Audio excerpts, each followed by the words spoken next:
It may have taken a while, but I finally had the time to put together part 2 in the series of videos I started a couple of months ago about how chefs actually start their visual plate design process.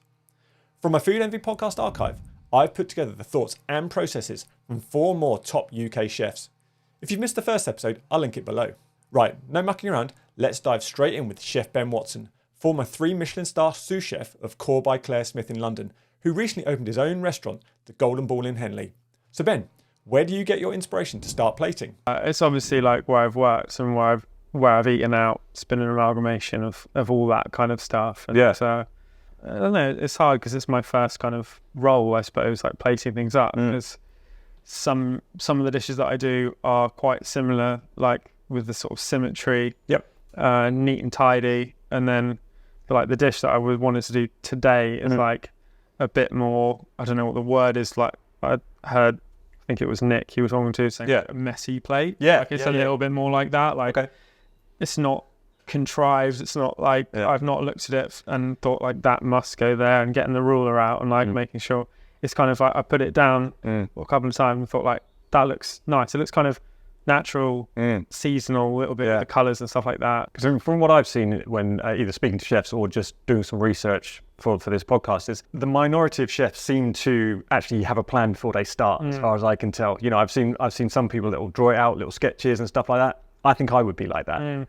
But yourself, Nick, and I think Scott to a degree, is pretty much just, these are my ingredients and I'm just going to have a little play, and the dish very much evolves. Yeah, it does. I think that's a good way of doing it. I mean, if I ever have a development chef and like a big team behind me, I probably will sit down. I mean, like, you know, I'll be in bed and I've got like a notebook, and I'll just be like lying there and I'm like, oh, I want to do this now. Like I know this is good at the moment. I know. So for you'll be ingredient led. I would say so. Yeah. I mean, kind of hesitant to say that's what I'm all about, because like in terms of like locality is seasonality, but that's very much become a part of what we do here because it's easy. I know that sounds a bit crazy, but when you're the gamekeeper or like the farmer or the fishmonger or whatever, like says like, I've got this, like, can you use it?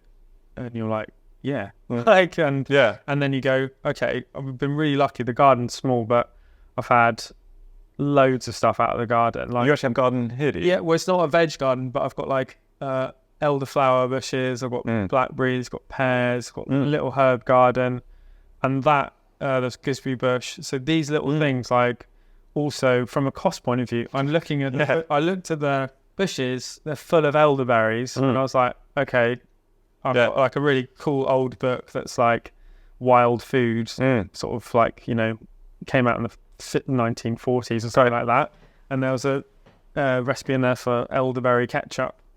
Made it delicious, paired it with some like local muntjac venison, and that's kind of like how it evolves quite a lot of the time. So it's I mean, that's quite good, because sometimes the worst thing you can have, either certainly in photography, but I'm sure if you're a painter or a writer, is that blank page. So you've got like a little bit of help and a little bit of encouragement to say, well, start with this and then see what you can do with it. Some of the dishes just sort of like, come together by themselves naturally, organically. Other times I'll just be like, oh, I really want to use that, and that I know that goes with that. So I get that from sort of generating the recipe. But so when the dish you're doing today, for example, will you have no idea when that, I assume it's going to be a whitish plate, is put down, what you're going to do? Or do you have a rough idea that, you'll put this slightly off center and then you'll use a sauce for some color? Or I know those aspects of color, texture, things.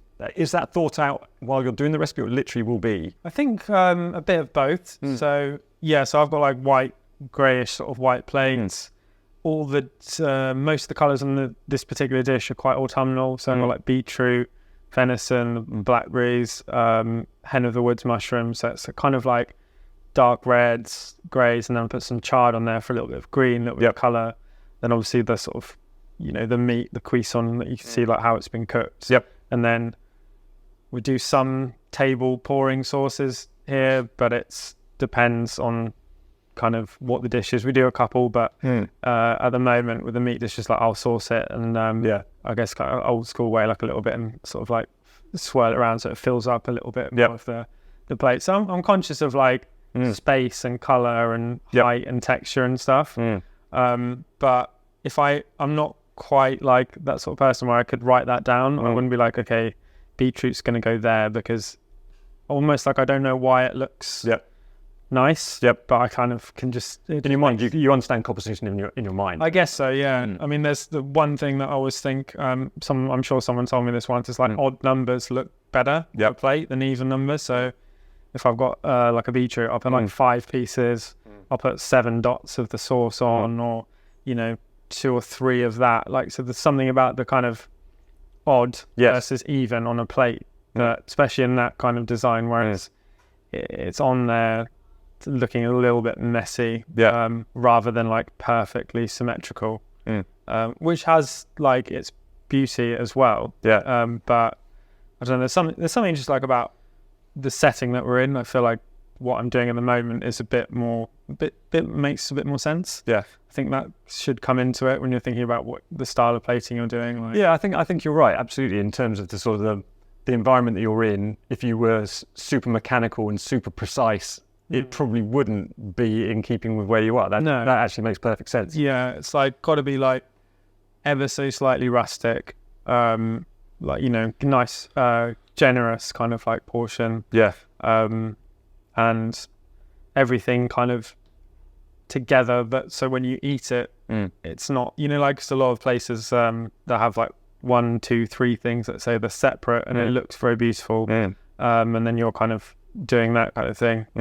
I feel like my style's kind of moving towards the thing where you could take a bite out of any part of it, and it should be the kind of the mouthful you're getting. Because there's if you've got all that stuff on the plate, it should be for a reason. So you should be eating all those bits for a reason. So like the muntjac with the elderberry sauce, like that goes together with the mushroom, with the beetroot. You should have it all together with the sauce, and it'll be like, oh, that's really nice, rather than sort of, because one of each elements might not be that like great. I'm with together. It's like it's a different experience. So try and make that part of the plating as well, I suppose. It's technical, isn't it? It is. When you think it's hard when you think about it, because I feel like I don't think about it that much. I just kind of like we were saying earlier, start off with the ingredients, and then kind of just just start, see how it feels, and maybe I won't be happy with it for the first couple of attempts. It's incredible, isn't it? Just when you talk to people who are been doing something for a while, and because I'm a home cook, right? And I think I know a fair amount, but was it called the Dunning-Kruger effect, where you don't know what you don't know? And what you just said then about, eating, so each thing works independently by itself and stuff.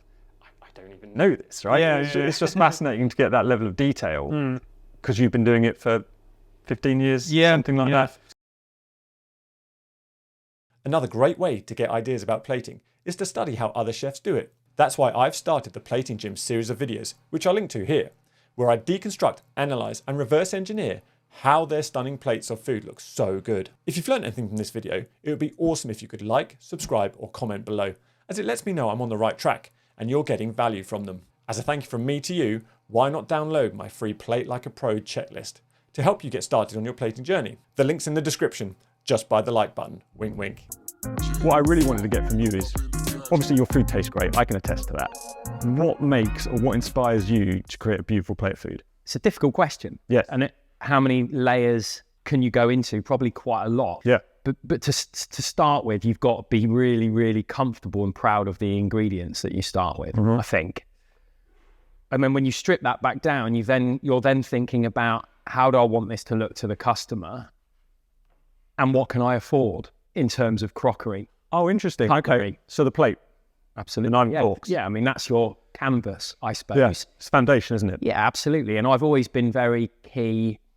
I've been very lucky throughout my career to work with fantastic front of house team. I very much see my job as putting the food onto the plate. And when it goes out of the kitchen, that's it. Okay. That's it. And we will talk them through and influence them as much as we can with our passion, so that they care about it as much as we do. Food styles change. I love modern influences. I was loving modern influences 20 years ago when I started. It develops as you go through your career. I think you put less on the plate the longer you've been cooking. Is that due to confidence? Yes. Due to confidence. I think you look at influences and you are more influenced the less experienced you are, definitely. I suppose in essence, to start with, we're probably looking at those elements of carbohydrate, vegetable, protein, sauce in a very simplistic way. Do you know what I mean? Have I got those elements on my plate, and can I make them look fairly neat and tidy? So we talked about the plate, the foundation. Let's go back to how you design. I mean, do you go into the details of actually drawing something out? Do you sketch something? How do you work on the balance of what? So I would say there have been times when I've been able to allow myself the time to do that. Okay. So concepts, essentially. What are the concepts of dishes? What are you thinking about doing? I've actually done a little bit of that here in the current environment, because we're not a day-to-day restaurant. Yep. But we are trying to plan for that, and we're thinking about whether we might be able to do that. So if I come up with something, or we've made something for a one-off, and I think actually that's really good, or that's a good combination of food, that'll get scribbled down, and maybe this is how we can plate it. Over time and working in different environments, that's allowed me to understand food shapes, food styles, and that influences how you put things onto plates. For me, I always start with whatever shape that plate is. I will always go to the middle of that plate as a start point. Doesn't necessarily mean something physical will be in that middle point, but naturally your eye is drawn to the middle of something. Yep. You don't look at a piece of art and the top right hand corner and go, well, that's really interesting. Up in the top right hand corner, you look right at the middle. And it's exactly the same with a plate of food, especially if you're on a circle plate. Yeah.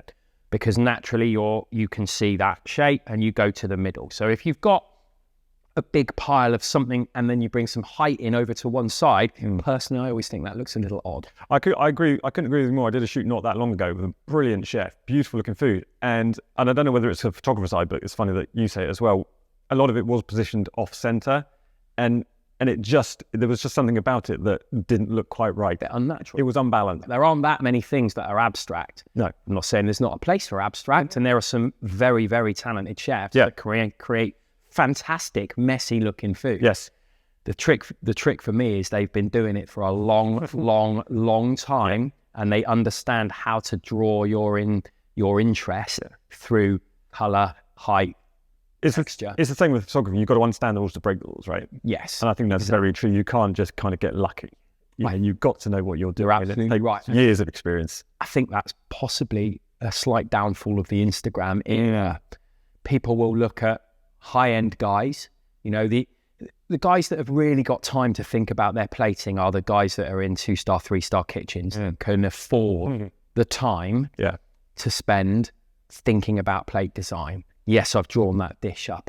I remember looking at Sack posted on Instagram one, he's got a little scrapbook and there's little pictures of dish, and we're going to come up with this one. And it was in concept 2.5 years ago, and then he takes a picture of it because they've worked it through, and not that many environments can help with that.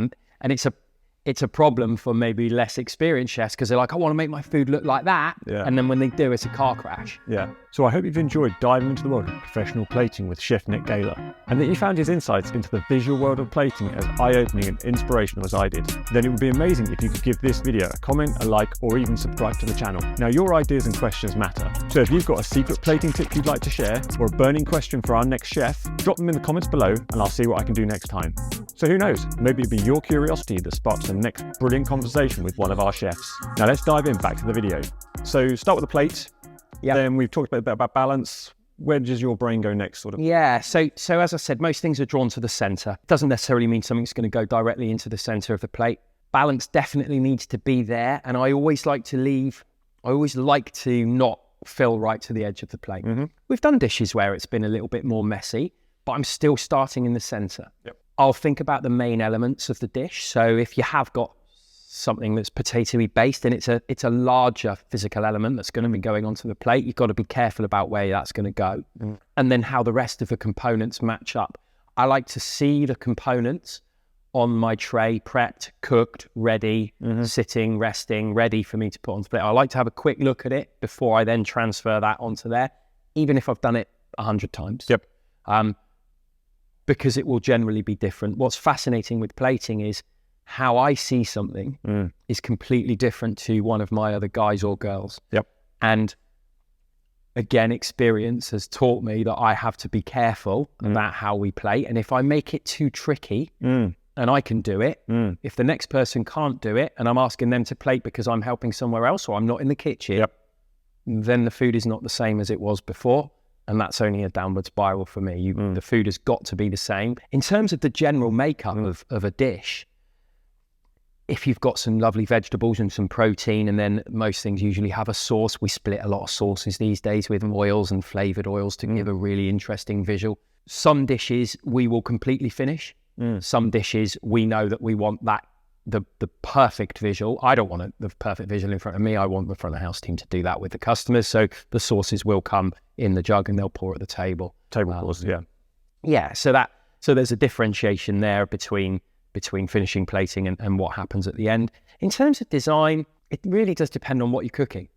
It depends on shape, size, texture, whether you want any height. Height's really important in plating food. If you're plating into a bowl in particular, do you want everything to be down very flat in the base of the bowl? Probably not. And in a nice bowl to build food up so that you've got some height off of it.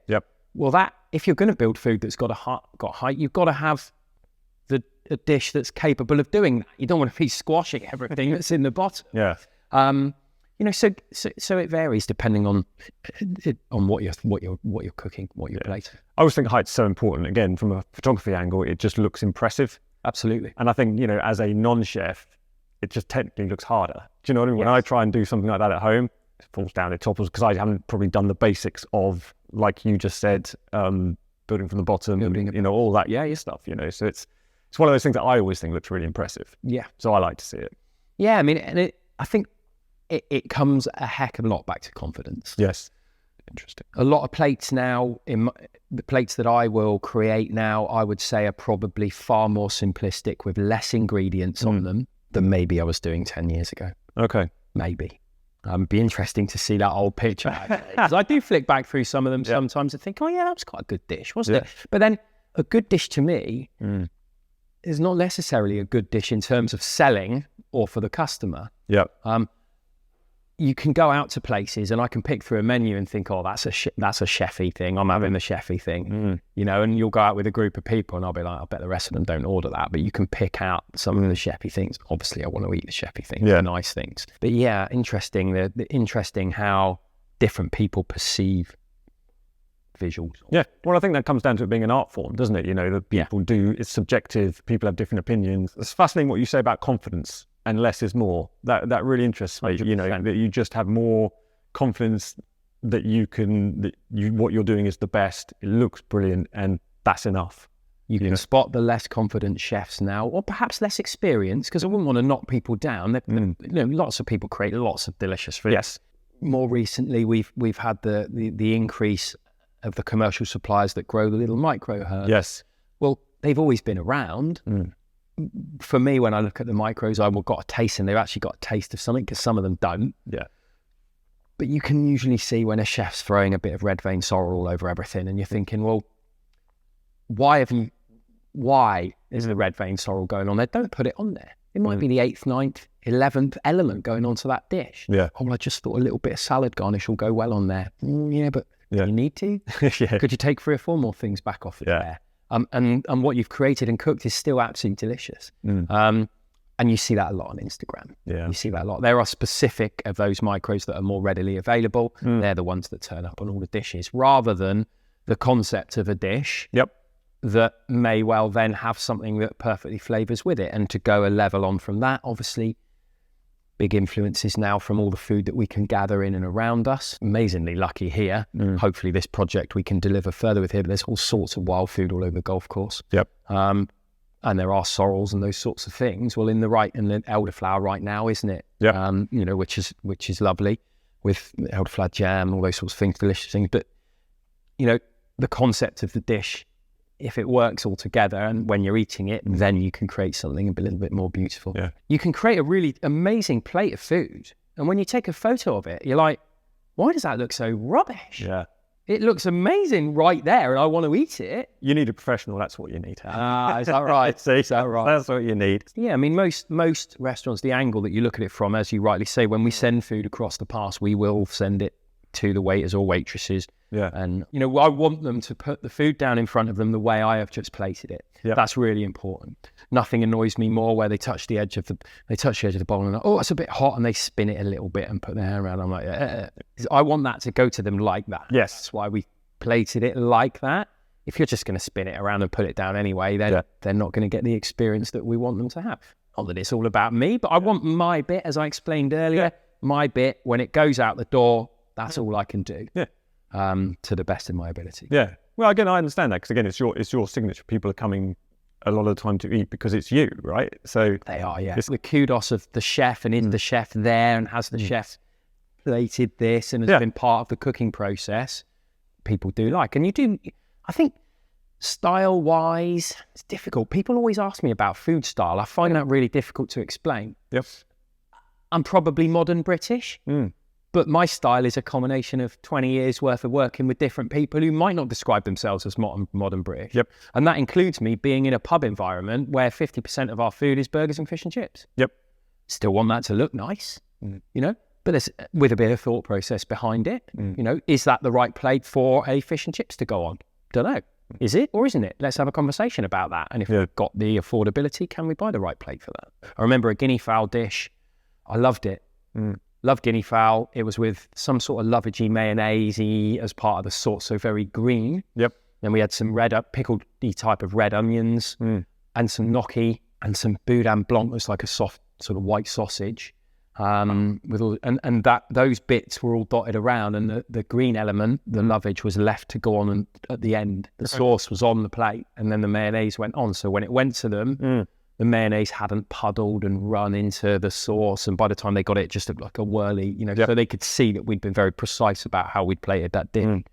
Interesting. Again, a technique that I perhaps saw with one of my old head chefs, who perhaps wasn't a messy plating chef, but one day had gone, actually, I've sort of thought about whether we can make and we'd taken an element of protein and broken it up into 5 or 6 chunks. Those chunks were around the plate, and the thought process with that is, if you do that for somebody, they can eat that chunk with all the bits and pieces you want them to eat with it, because a plate of food is essentially designed to all go together. If you give them your protein and your carb and your veg all in one big pile, they've got to do that for themselves. And they might not. They might take their food and spread it all out and just eat the piece of potato on its own. And you're like, well, I wanted you to eat that bit of potato with that bit of veg because I think it'll be really nice. Yeah, of course. And ultimately dishes are designed so it all gets you going, rather than, I don't know what your kiddies like at home, but my kids, they want their food separate. Their palates just aren't.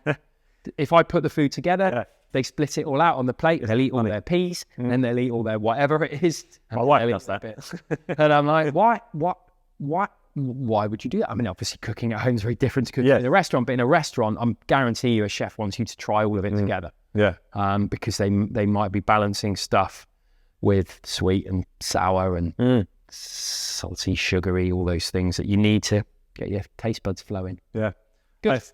Brilliant, Nick. Thank you very much for taking part of that. That's great stuff.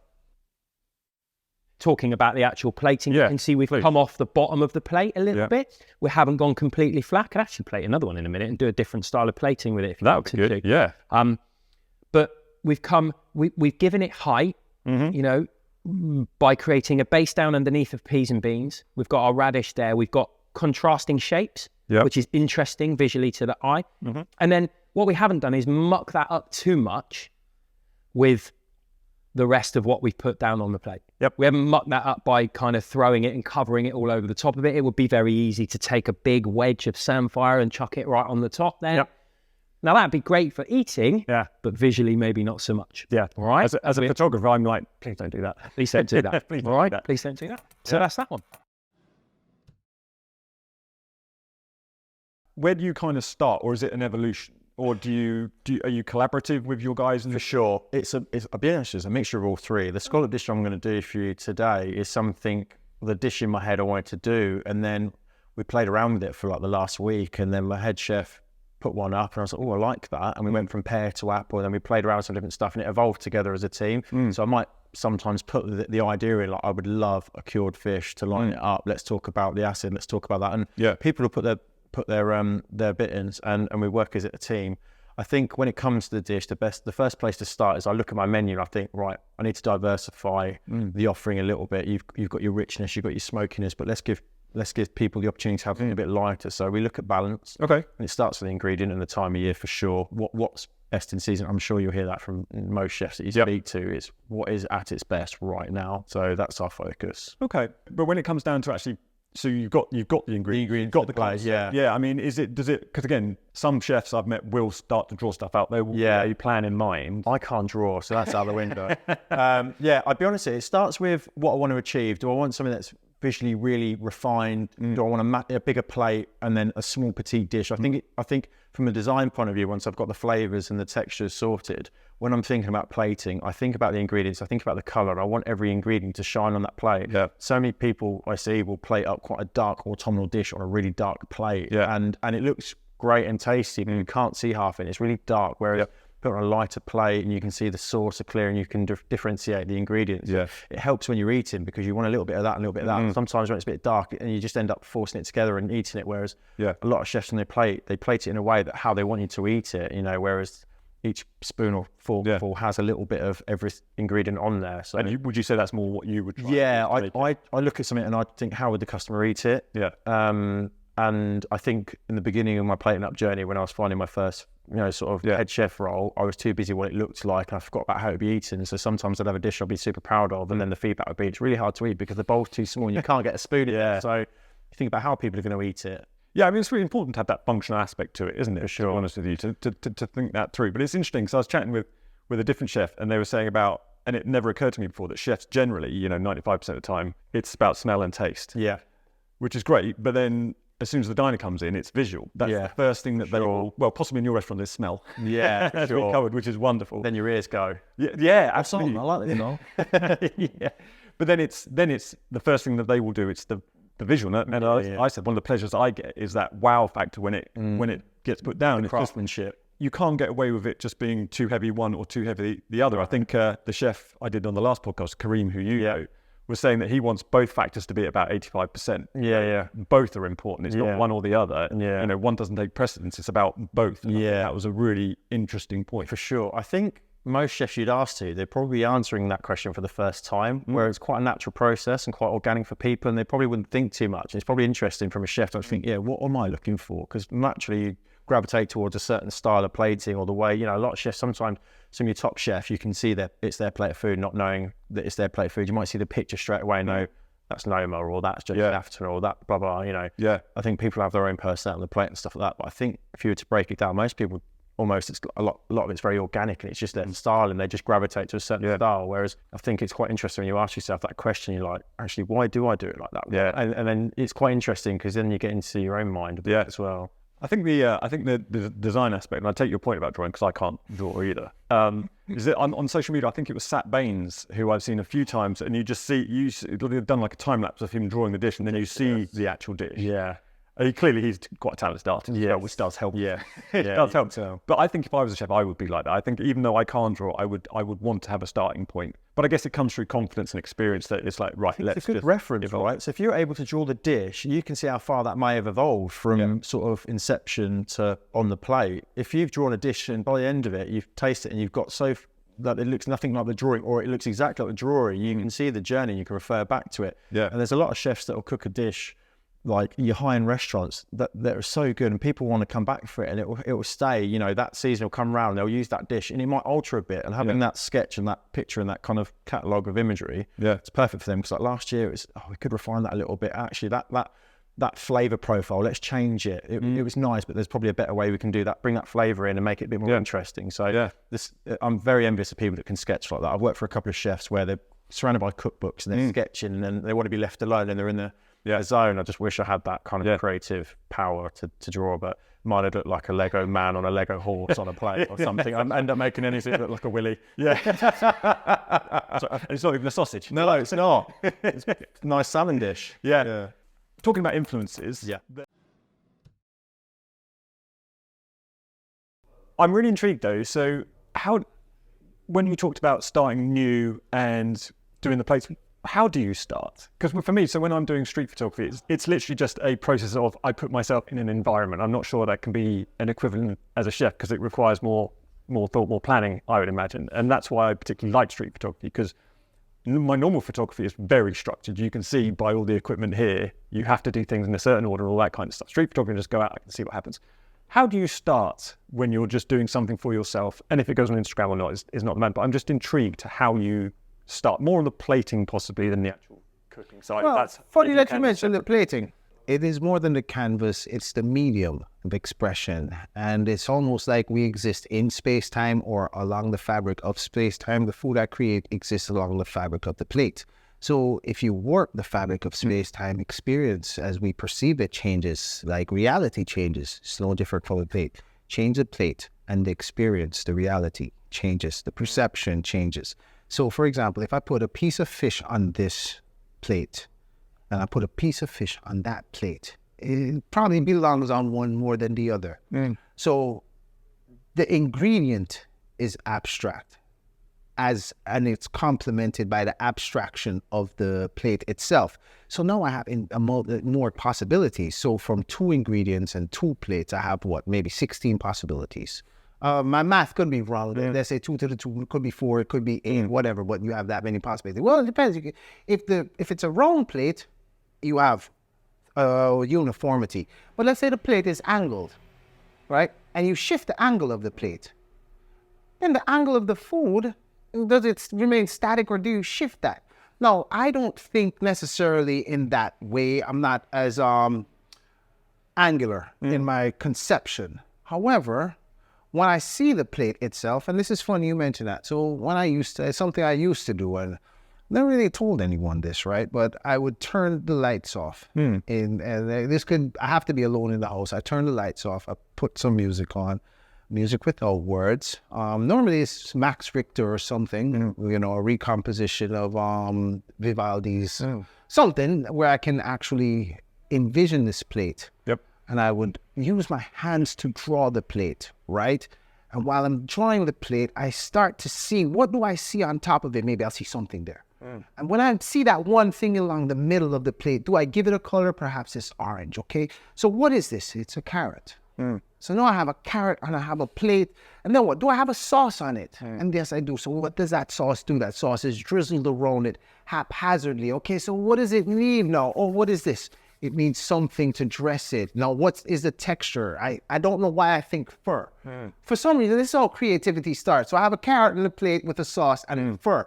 Now, my challenge has changed. I don't need a dish now. I need fur. So now, what do I use that's fur? Well, candy floss. No, listen to me. Now, star anise and carrot. So I can make orange candy floss with star anise in this. No, this doesn't sound so bad. And this has never existed. Goodness me. So I'd write that. Yeah. And this goes into the book. Yeah. And that's one. I'll never do that again, but you have that braised carrot with a dressing of orange liqueur.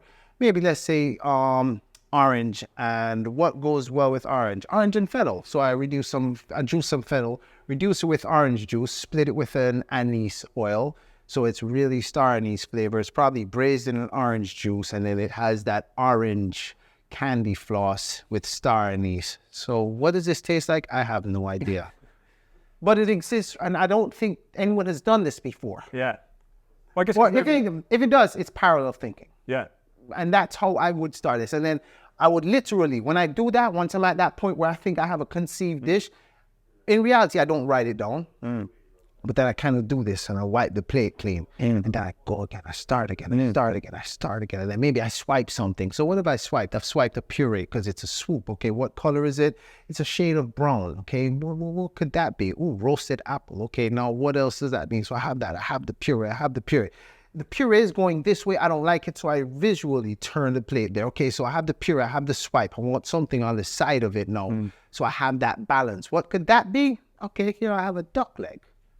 Yeah, but the duck leg is it's angular to it. I want it to be straight. So what do? I have to debone this duck leg. I have to roll a ballotine of it, and then I have to roll it up and stuff it. So I have a duck leg, an apple, And what else do I need with this? I don't know. I need something that would go well with a duck and an apple. And you know where I start thinking now? I think about a farm because I see a duck.